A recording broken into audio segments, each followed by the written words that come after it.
Thank you. Now for our Lowcountry Report. A 93-year-old Hilton Head woman whose family has ties to the Civil War generation says developers are trying to force her to sell her land, starting with what she calls a frivolous lawsuit.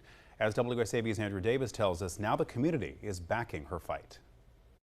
This porch has been part of Josephine Wright's family and her home for more than 30 years. But developers now say it's part of their property, even though it's 22 feet from the road that they're building on. And they filed a lawsuit to try to take it from her.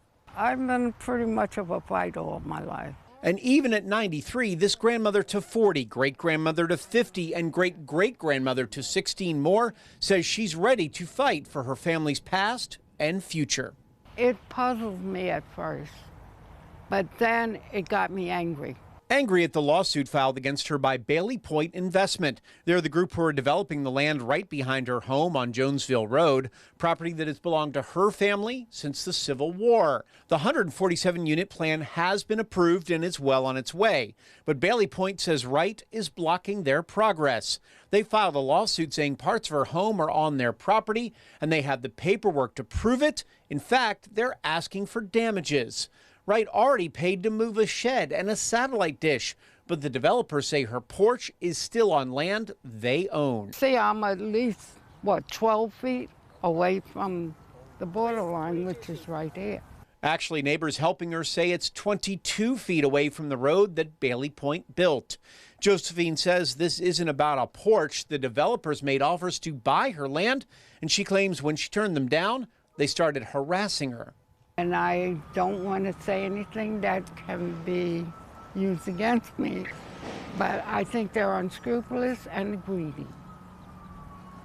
And they want nothing but all the property they can get their hands on.